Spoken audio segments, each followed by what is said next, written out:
and it's really up to the Democrats, totally up to the Democrats as to whether or not we have a shutdown. It's possible that we'll have a shutdown. Plus, fallout continues after Defense Secretary James Mattis announced his resignation over President Trump's troop withdrawal from Syria. And today marks the 30th anniversary of the Lockerbie bombing. We will take a look at how the victims' families are commemorating the attacks and remembering the lives lost. From the I24NEWS studios in Times Square in New York, this is Crossroads with David Shuster and Tal Heinrich. In Washington, D.C. and the U.S. Senate, President Trump has fallen short of the votes that he needs to fund his border wall, but he is standing firm in his demands that a government funding bill include that border wall money. Many senators had already left Washington and had to be called back for the last-minute votes and negotiations. Kenneth Moten has the latest from Washington. Despite last-minute pressure from President Trump, a partial shutdown of the federal government is on the horizon. I hope we don't, but we're totally prepared for a very long shutdown. The clerk will call the roll. Senate Republicans working to approve the spending bill that passed the House last night. A motion to reconsider is laid on the table. The measure would keep the government running through February and provide $5.7 billion for Trump's southern border wall. We are going to, one way or the other, we're going to get a wall, we're going to get a barrier. The president summoned Senate Republicans to the White House, demanding Majority Leader Mitch McConnell use the nuclear option, a simple majority, not 60 votes, to get the short-term spending bill passed.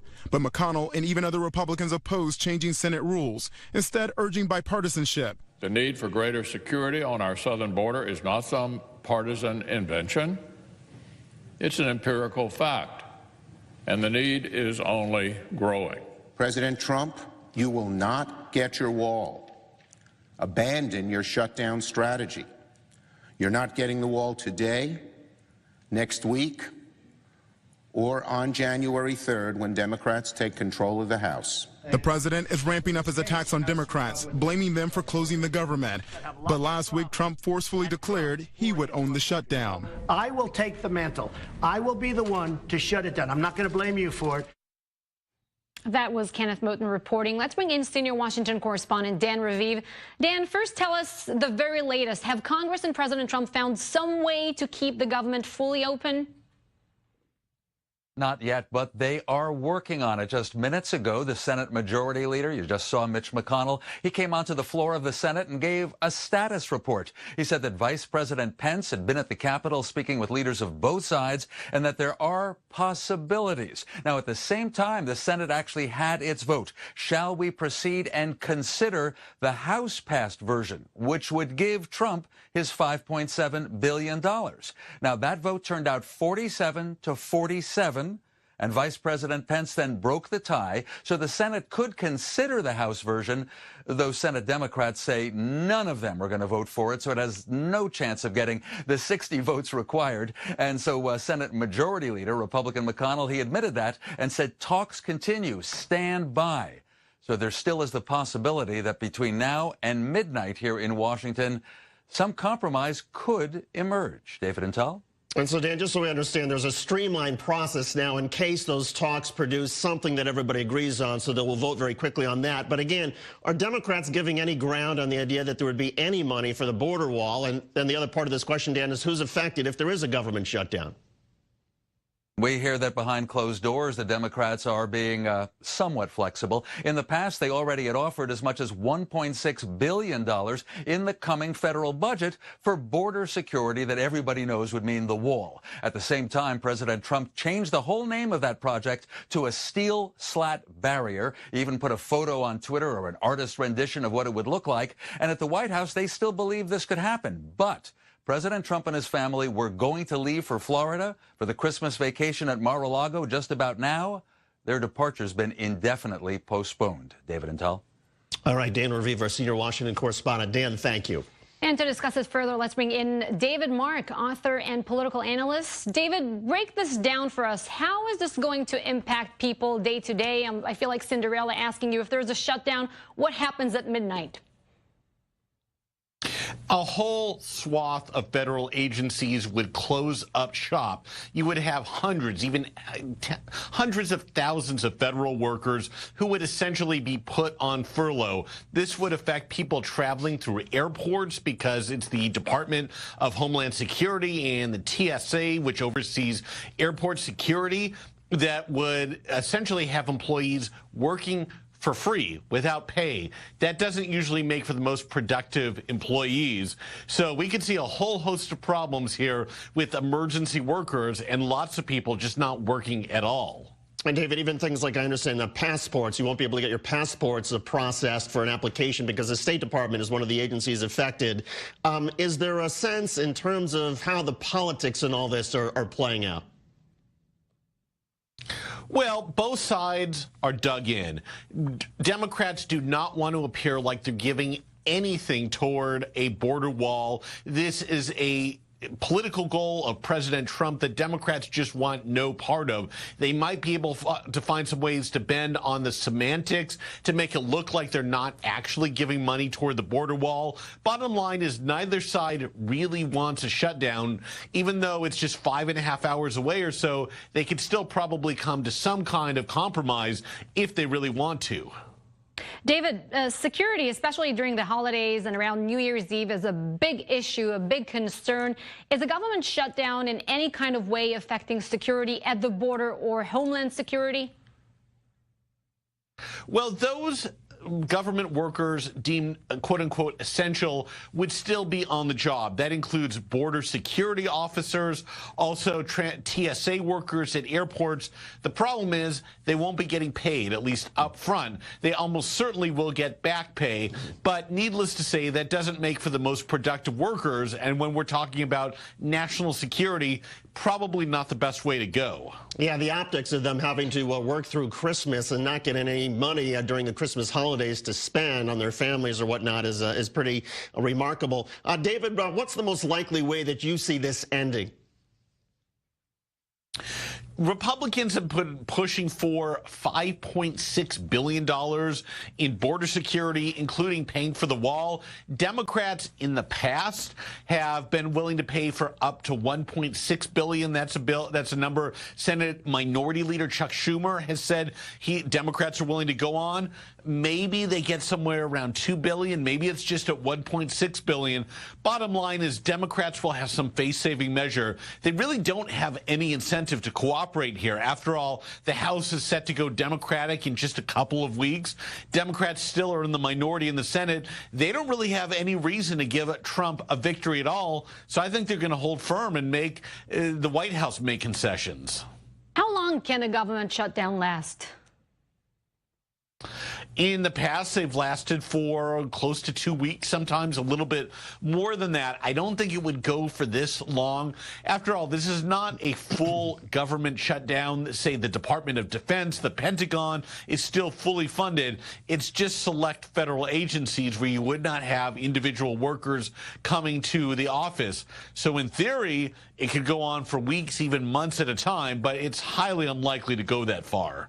David Mark, he is a political analyst. David, thanks so much for being with us. And Tal, it's something like 800,000 government employees who would be furloughed, who would lose their pay. You're talking about dozens of agencies, including the State Department, which processes passports, the Commerce Department, which puts out some of the labor reports, the Department of Interior, which is responsible for things like the Statue of Liberty and all of the various museums that people would want to go to during the holidays. Those would all be closed. But I'm wondering, is there someone who benefits, David, from a government shutdown? Here's the thing. The people who I think would benefit are those who believe the government is too big and the people who believe that the wall is worth fighting for. So in other words, Donald Trump and people on the far right who would be able to say, okay, we've done everything possible to try to get the wall funding going. I think they would see it as a success if they were able to bring the government down for a couple days even for this. But we'll see. We'll see. Still to come, we're going to continue, of course, to follow the shutdown news out of Washington, D.C., and we'll take a look again ahead at who wins and who loses as the night goes on.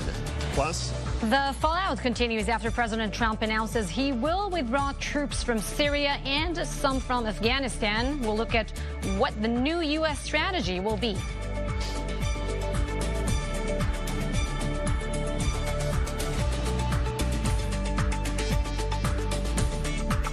Welcome back. You're watching Crossroads. Now to the Middle East, where at least 3 people have been killed during protests along the Israel-Gaza border. Yeah, around 8,000 Palestinians protested along the Gaza border. They reportedly burned tires and launched Molotov cocktails and other incendiary devices towards Israeli soldiers. Gaza's health ministry says a 16-year-old Palestinian was fatally shot in the neck during the protests, while another 25 Palestinians were injured by Israeli gunfire. Health officials in Gaza say more than 220 Palestinians have been killed since the weekly border protests began last March. Turkey has announced a plan to delay a planned military operation against Kurdish militias in northeast Syria. This comes after the United States announced its troops are withdrawing from Syria. Turkish President Erdogan, he said he welcomed the U.S. decision to withdraw.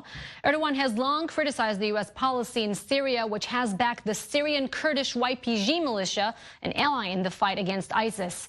Turkey considers the YPG a terrorist group and an extension of the outlawed Kurdistan Workers' Party. Veya telefonla yaptığımız görüşmelerde. During our meetings and phone conversations with Mr. Trump, I have personally seen that we are on the same page on many issues regarding the Syrian conflict. In the coming months, we will carry out an operation to destroy both PKK and PYD elements, as well as Islamic State remnants in Syria.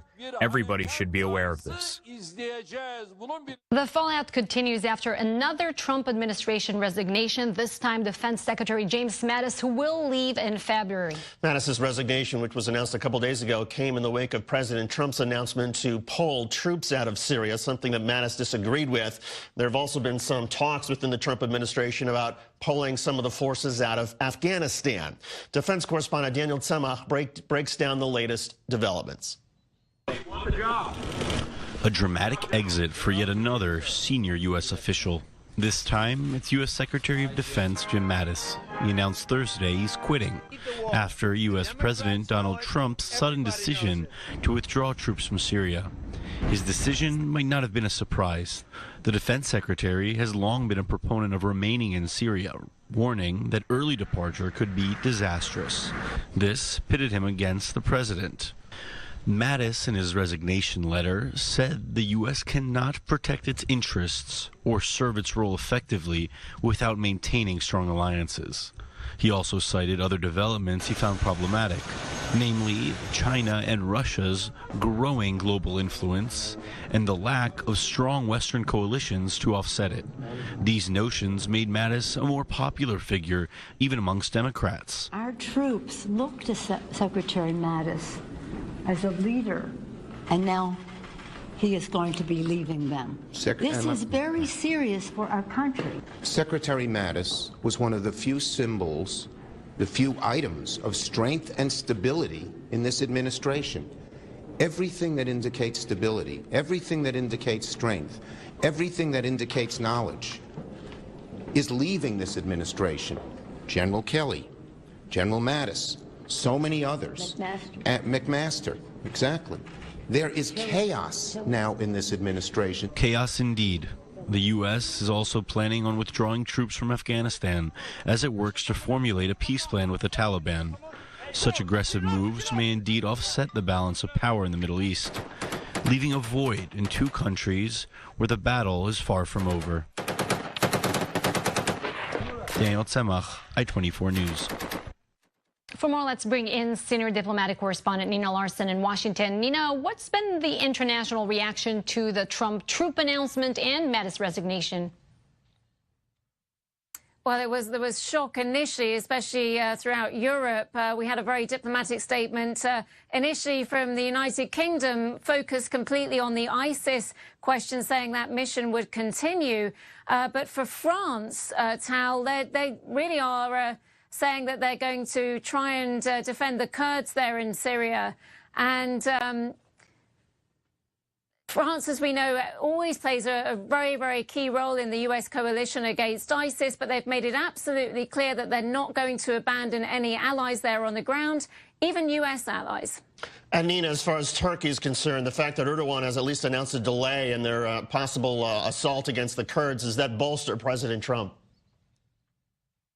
I think maybe in the short term for a few days, David, but we know what President Erdogan's agenda there is in Syria.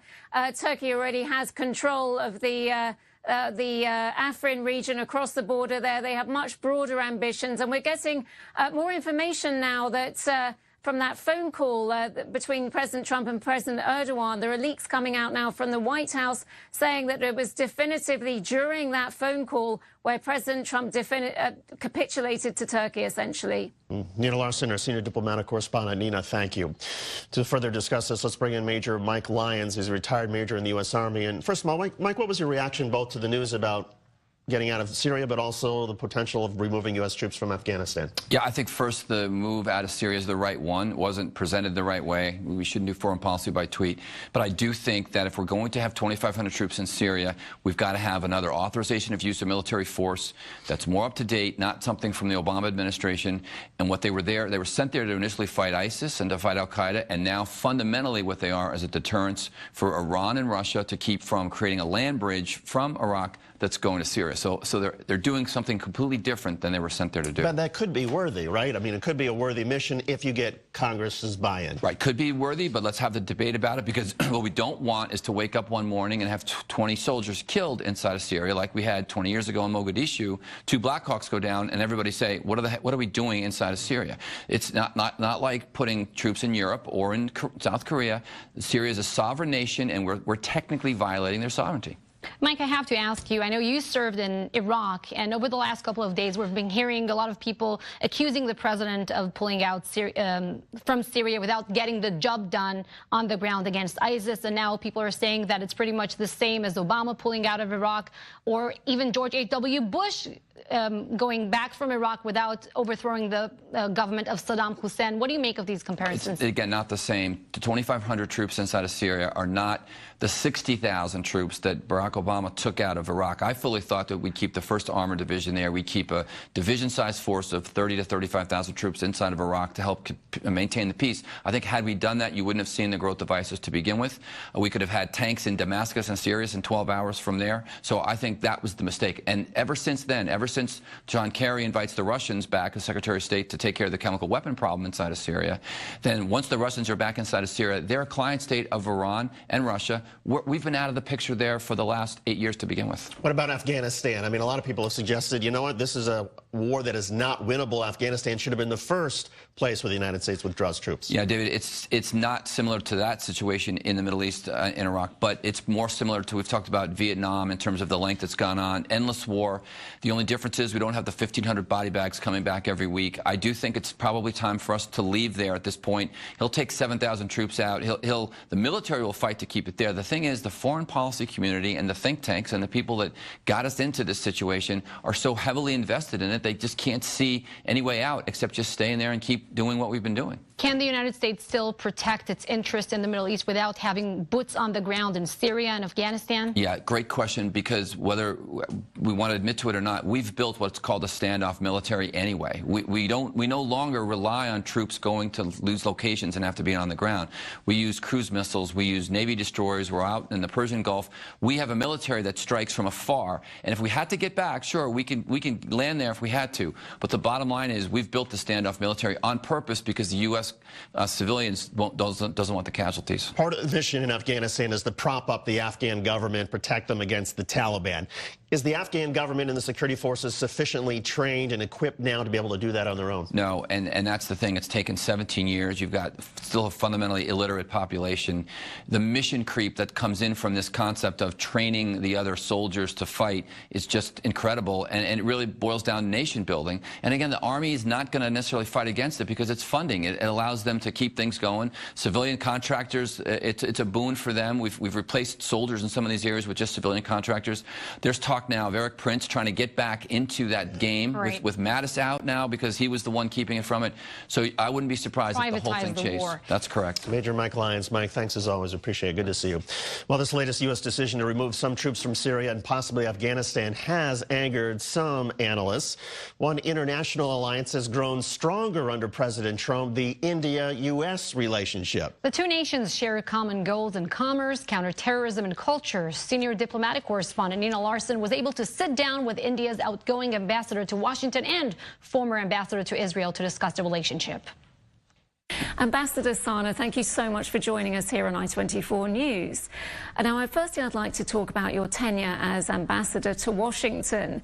It seems that the Trump administration and India have enjoyed a very successful relationship. I think the India-US relationship is today in a very, very good place. It's a strategic partnership of significant scope and very important for both countries. And I think the relationship, which has been on an upward trajectory, I would say, for the last 2 decades, has got a new impetus in the last 2 years with working with the Trump administration. I saw instant chemistry between the two leaders, and they had a great conversation lasting several hours. You hosted Ivanka Trump in Hyderabad. She found it very exciting from the statements that she made during and after the visit. It used to be a Pacific Command, now it's Indo-Pacific Command. Were you instrumental in that? Because that happened very recently. The Pacific Command was more of a kind of a military construct. But when you see the Indo-Pacific, it goes beyond the military aspects. There is, of course, maritime security. There is ensuring the freedom of the seas, the freedom of trade and transit. But there is also a much wider agenda there in terms of, security in its widest terms. Let's talk about your time as ambassador to Israel. Now, you were there for several years. Now, what were your fondest memories of that time? Today and during my period there, I think we had extensive relations, not only in security and defense terms, which are an important aspect of our relationship, but in several other areas. For instance, I don't know how many people know of the deep connections we have in water and agriculture. Prime Minister Modi is the first Indian Prime Minister to actually visit Israel, and it seemed like he and Benjamin Netanyahu also had great personal chemistry. The fact that they get along well with each other. I don't know if you saw some photographs of Prime Minister Modi and Prime Minister Netanyahu on the beach. So it shows that there's a very positive energy in the relationship. You discovered a very compelling story in Jerusalem concerning very historic ties between India and Israel. Can you please, and you wrote a novel about it, can you please tell me the story? So this was the Indian hospice, which actually was set up about 800 years ago. It's full of history, because during the World War II, for instance, it used to be a rest and recreation center for Indian soldiers in that area. So it's part of Indian history. You're also a very successful novelist. Can you tell me what's next for you? I'm looking forward to getting some rest and then getting into some writing. I have a couple of books in my head and some on paper. It's a great honor and a privilege to serve as a diplomat in Washington. And it's a great learning process. Ambassador Navtej Sana, thank you so much for joining us here.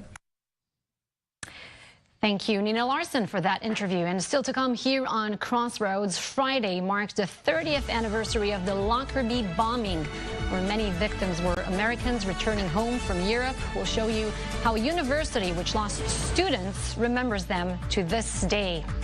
Just ahead, we are just a few hours away from a government shutdown here in the United States. If it happens, who benefits, who loses, both politically and in terms of work? We'll break it all down ahead with our own Michael Schur when Crossroads continues after this.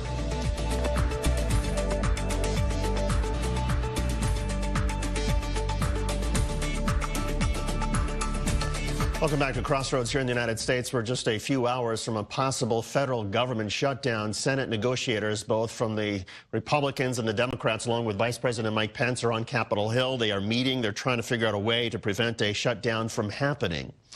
But in the meantime, one of the major hurdles to passing a bill that would at least provide funding through the end of the year has been funding for the president's proposed border wall. But the president has vowed he will get the funding one way or another and says it's up to the Democrats whether the shutdown happens. We are going to be working very hard to get something passed in the Senate. There's a very good chance it won't get passed. It's up to the Democrats. So it's really the Democrat shutdown, because we've done our thing. When Nancy Pelosi said you'll never get the votes in the House, we got them, and we got them by a big margin, 217 to 185. So now it's up to the Democrats as to whether or not we have a shutdown tonight. I hope we don't, but we're totally prepared for a very long shutdown. For more, let's turn to our senior national correspondent, Michael Schur. And Shu, last week in the Oval Office, it wasn't just Nancy Pelosi who said to Donald Trump he didn't have the votes. Chuck Schumer said he didn't have them in the Senate as well. And the president said that he would be proud to shut down the government for a border wall. Can you take that genie and put it back in the bottle with the comments that he said today? Well, it's clearly what the president's trying to do, David and Tal, because what this has become is more a question of who's going to be blamed for the shutdown. You see it in the way the president's been tweeting today, and you also see it in the way that they said, wait a second, if we pass this bill, the House said that if we pass this bill, and they don't approve it in the Senate, then Republicans are going to be blamed for the shutdown. We don't want that. The president, though, has said, as you pointed out, that he is going to own this shutdown. Now they're trying to do everything they can to make sure that he is not the one responsible, and therefore the Republicans would then not be responsible for this. It's going to be a difficult trick to pull off, though. Michael, how controversial is it that President Trump earlier today urged Mitch McConnell to invoke the so-called nuclear option to take down the threshold to 51 votes to get the bill passed? Well, first of all, it's naive and controversial. So I think the naivete there is they don't even have 50 votes for it. So even if they did change the rule, which they're not going to, Steve Daines, the Montana Republican, said that's what he wanted to do. But many Republicans have been vocal about being opposed to changing that rule. But even if they change that rule, there aren't enough Republicans who would vote for this. So it doesn't even matter. When you look, though, at what it means from the president exerting his power on the Senate in that way and trying to, that seems to me meddling across the boundary line. That is something that is important to look at. Michael Schur, our senior national correspondent. Shu, thank you. To discuss all of this, let's bring in Hamza Khan, a Democratic strategist and founder of the Pluralism Project, and Debbie Aldrich, a Republican strategist and former GOP congressional candidate. Debbie, was it a mistake for President Trump a week ago to say that he would own the government shutdown? Well, it probably was a little bit of a misstep, but we have to remember that the charge that our president has is to defend our country. He is the commander-in-chief, and his sole charge is to secure and protect our country. So, you know, wanting to fight for the wall that he campaigned on, that the voters who voted for him, 64 million people, you know, for the wall, is something that he is set on fulfilling that promise, as many other promises he's already fulfilled. Well, Hamza, the president is saying the Democrats own the shutdown. Do you think that's how the majority of the American people really see it? Not even close. To be honest with you, the American people see this for what it is. It's another facade put on by Donald Trump in order to save his own skin. One important thing to point out is that he seems to be so focused on the shutdown at the same time that the Dow Jones is tanking. That's pretty clear to me, if you ask me, that he's trying to distract attention away from the fact that the economy is in free fall on his watch. As far as I can tell, as far as the American people can tell, Donald Trump is full of lies and deceit, as usual. But Hamza, if President Trump really, Hamza, if Democrats were really cared about the economy, don't they have a certain responsibility then to provide, I don't know, even $1 billion to border security, avert a government shutdown, and reassure all the investors on Wall Street? It's not just about the economy. We have to look about global stability when it comes to our security, as your other guest pointed out. The rest of the world is looking at us trying to figure out what is our diplomatic strategy. How are we protecting our border by putting up a wall that's only going to protect us from a certain group of people crossing over? I mean, we know that at least 40% of our undocumented immigrants are coming through the air. This isn't a very effective strategy, and it sends a message to our southern neighbor, Mexico, and to the rest of Latin America that if you don't belong to the right skin tone, the right background, the right linguistic group, we don't want you in America. All of these things are bad for American foreign policy in the long run. They're bad for America's image, and that affects our economy and it affects people's faith in us as a reserve currency of the world. Debbie, is this the real reason, what Hamza just mentioned, why the Democrats are not giving the president this victory, not funding the wall? No, it's not. The Democrats just don't want Trump to succeed on any of his campaign promises. You know, last year Trump offered DACA as a carrot to do the wall, and you know, the Democrats nixed that. So here's the reality. The reality is we do need a wall. We need a border system. I've actually toured the border myself down in the southern sector, and it is dangerous for everybody, for the border patrols, for the migrants who are trying to cross. And your guest is absolutely wrong. We have other people besides those who happen to be of Latino descent, which I am half, so I'm not prejudiced against race, colors, or Latinos. But we have, I just had on my show a man from the Center of Immigration Studies who was down in Panama and Costa Rica who filmed. Pakistanis, Bangladeshis, Iranians who are headed for our south border. There are hundreds of them. He interviewed it. You can go online and you can see that interview, not mine, but others as well. So this is a reality. We have to secure our border, whether it's a wall, you know, I'm sorry, I just want to jump in. Forgive me for interrupting. I just want to jump in. My family's of Pakistani-American descent. I have relatives who are from Latin America. My bisabuelo lived in Argentina for 25 years. Latino. And my wife is Cubana herself. I can tell you right now that what you are saying is absolutely wrong. In fact, it's very insulting. It is insulting to individuals of South Asian and Middle Eastern background that you would be accusing us of trying to cross this border. Here's an idea. How about instead of a fight over culture and backgrounds, hold on a sec. Debbie, I want to ask you about something that a leading Republican and leading conservative, Rush Limbaugh, has said that the wall is largely symbolic. He still, of course, believes it needs to be built. But when he says it's symbolic and that it really doesn't solve the problem that so many conservatives seem to suggest, is he wrong?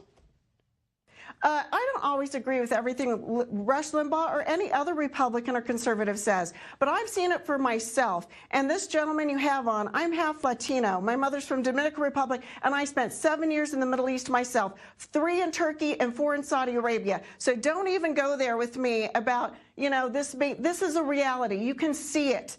Yourself. You can go online and see the interviews, the live interviews. It's not insulting. The fact is this is a minor shutdown of our government to prove a point that we have to secure our borders. There are many other ways. We have the wall system. There's also other areas that are deemed, you know, protected lands that migrants love to hide in, illegals love to hide in. We have a huge border, southern border, where illegals are crossing. Just in October, 22,750 illegals were caught in the southern sector, the Rio Grande sector, 113% uptick from previous years and months, just in the month of October. So tell me we don't need a secure border. Hamza, maybe the president's suggestion a wall is not the ideal thing for solving the entire immigration problem in this country, but what are Democrats suggesting? They're not as clear as the president.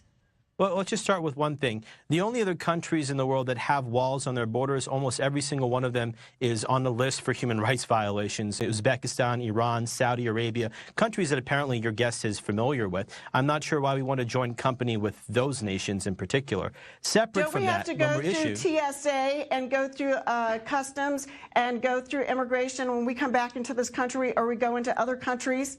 We have a process, a legal process for people coming and going from our country. As every country I've ever visited, which are hundreds, we have a process of immigration. I couldn't just walk into another country. I'm sorry, you said hundreds. There are only 200-some nations in the world. How many? Well, and unfortunately, we're going to have that debate another time. Hamza Khan and Debbie Aldrich, thank you both for coming in. Look, it's a passionate debate. Merry Christmas to all. And happy holidays. Still to come, just 4 days until Christmas, and Christmas travel is at its peak, but a giant storm that spans the U.S. Northeast is causing a holdup for a lot of travelers. We'll explain. Plus, drones continue to disrupt travel in London's Gatwick Airport. We'll get you the latest on this.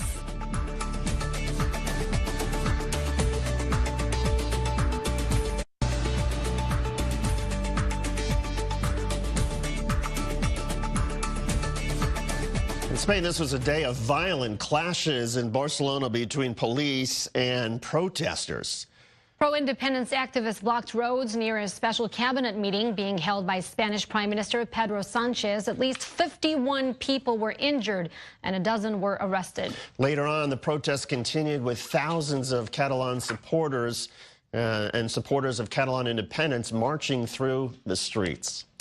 In London, after unmanned drones caused the airport to be shut down and stranded passengers there for more than 24 hours, the UK's second largest airport, well, it is now back up and running. Flights resumed at London's Gatwick Airport earlier today, only to be temporarily suspended again following an unconfirmed drone sighting. The army brought in a so-called drone killer used in the fight against Islamic State to hunt for the unmanned culprit. The police have not apprehended the criminal who has been operating this drone. What has changed is there are a number of mitigating measures in place provided by a number of government agencies and the military to ensure that I have the confidence to be able to reopen my airport. So in other words, they have not found the source of the drones or the drone, but they have measures in place to try to go after it if it pops up again. And with that, they feel like the airport can be opened up. Hopefully they'll catch him. Yeah. This was a day of solemn ceremonies in Lockerbie, Scotland, and at Arlington National Cemetery in Virginia, and at Syracuse University in upstate New York. It is the 30th anniversary of the bombing of Pan Am Flight 103, which crashed in southern Scotland. 270 people died in that attack. 35 of the victims were students enrolled in the Syracuse University Study Abroad program. Our New York bureau chief, Steve Langford, has the story.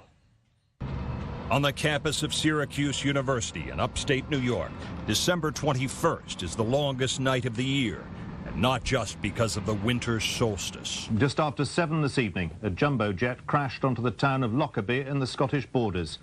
It was a Pan American Boeing 747, flight number 103 from London Heathrow to Kennedy Airport, New York. December 21st, 1988. Among the 259 souls on board Pan Am 103, 35 students on a study abroad program from Syracuse University on their way home from Europe for the holidays.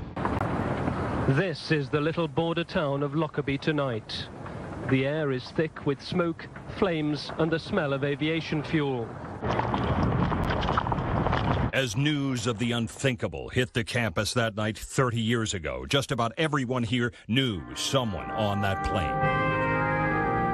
Hundreds of them gathered at Hendricks Chapel for a special service to comfort each other in their bereavement. Syracuse University's horror and heartbreak sparked a sorrowful response from the White House. And on this flight were the hopes and dreams of many young people, including the tragic loss of so many students from Syracuse University. The massive investigation quickly yielded suspicions, then evidence that the mid-air explosion of Pan Am 103 was no accident.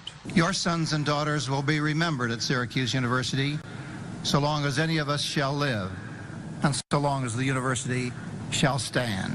At a memorial service on campus in early 1989, the school's chancellor promised a permanent memorial to the Syracuse University victims of what was soon recognized as being the first major terrorist attack on Americans. There will be a very special memorial to the 35 students to be called a place of remembrance. And since then, this wall of remembrance at the heart of the Syracuse campus honors the memory of the students who perished on their journey home 30 years ago when a timer bomb was hidden inside a checked bag, detonating about a half hour into the flight. I taught 8 of the victims of Pan Am 103. Dr. Lawrence Mason has been a visual communications professor at Syracuse University since the early 1980s. Can you give us a sense of who these kids were? They were all public communications students, the ones that I knew, because that's where I teach. And they were stars. They were students who wanted to go out and engage with the world. Dr. Mason has become the go-to expert on Pan Am 103 at Syracuse University, traveling frequently to Lockerbie, co-authoring a book about the people of the Scottish town, and including Pan Am 103 as part of every course he teaches here.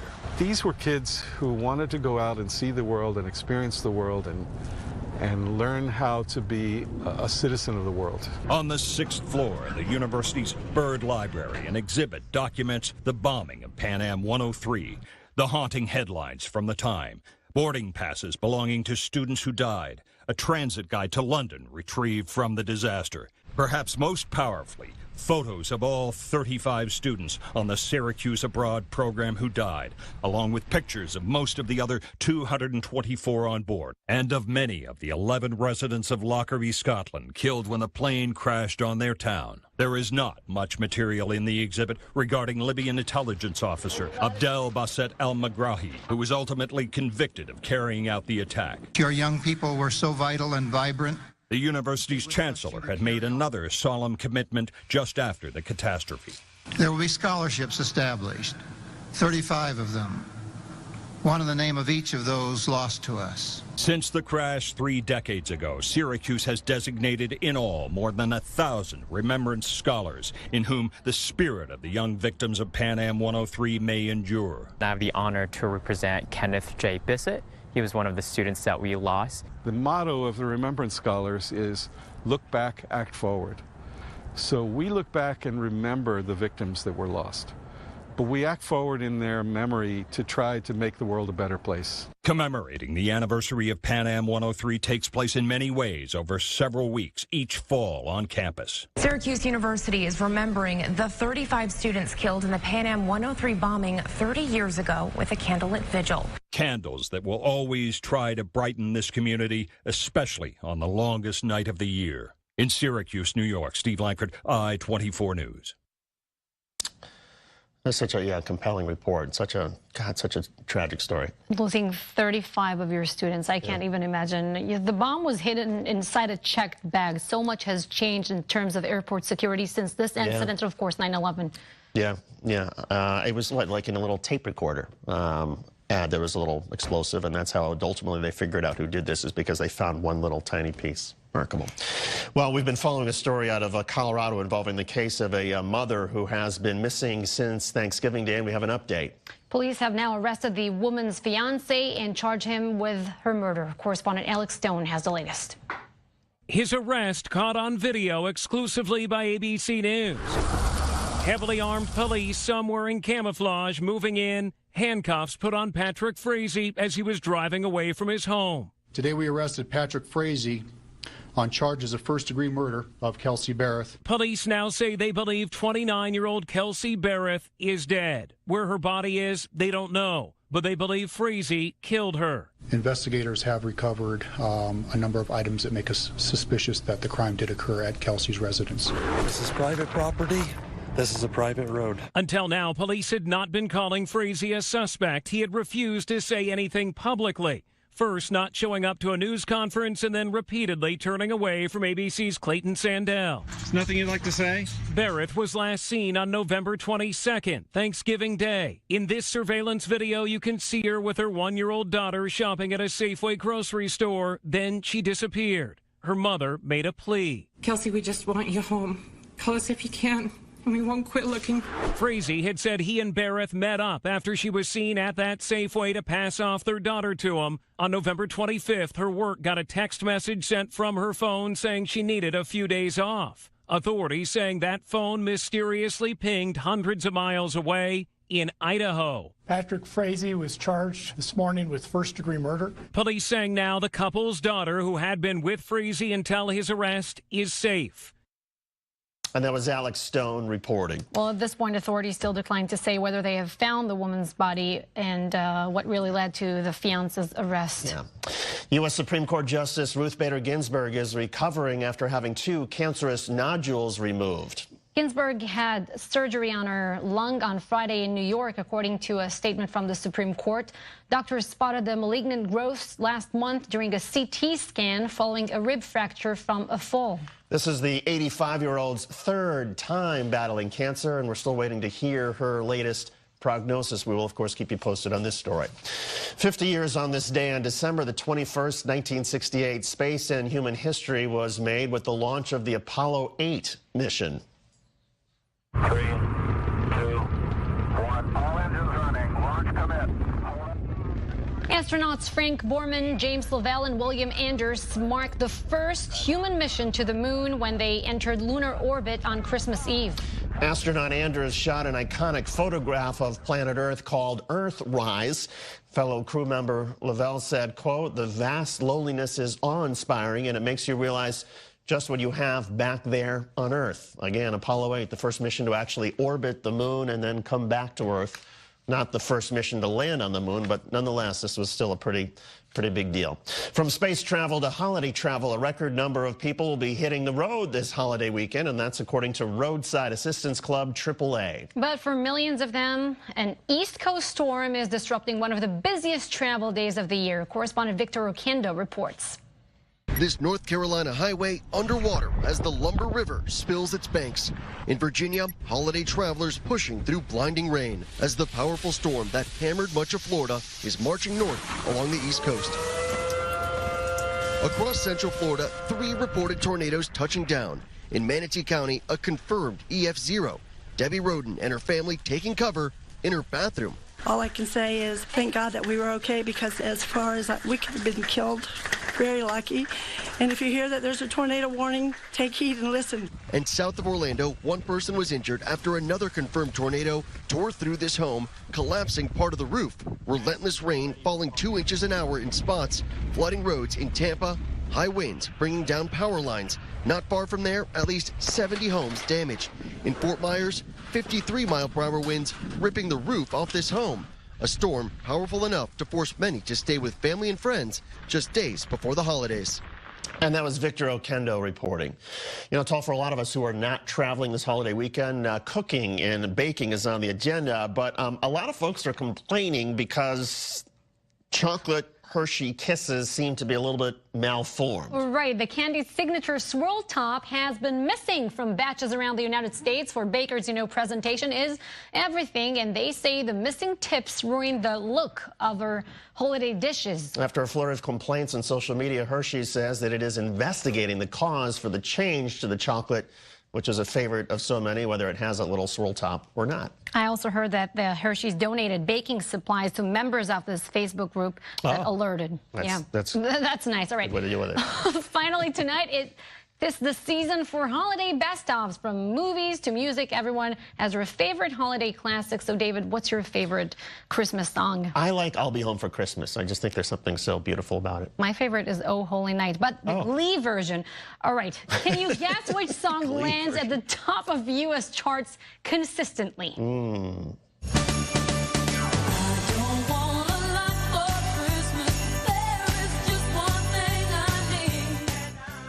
Guessed correctly. Mariah Carey's All I Want for Christmas Is You. The song was released in 1994. It's the highest charting Billboard Hot 100 holiday song in 60 years. But a new poll shows that Americans prefer listening to traditional carols over more modern songs. 12% of people named Silent Night as their favorite holiday song. And Jingle Bells was next with 8%, and the chart topper, All I Want for Christmas Is You, came in with just 3%. Broken down by age, people over 60 preferred Silent Night, while people under 30 preferred Jingle Bells. By the way, a little bit of late breaking news from Washington, D.C. Local WJLA is reporting that somebody has climbed up the Christmas tree, which is on the ellipse outside the White House grounds towards the Washington Monument. Police are on the scene. You know what? People do crazy things around the holidays, and I'm going to bet Tal it's some knucklehead that had a bet with some of his friends, but we'll keep everybody posted on that story. Right. I can think of some people who might want to do that. You want to climb the tree? No, me? No, of course not. All right. Happy holidays for everyone. That does it for this hour of Crossroads. More ahead.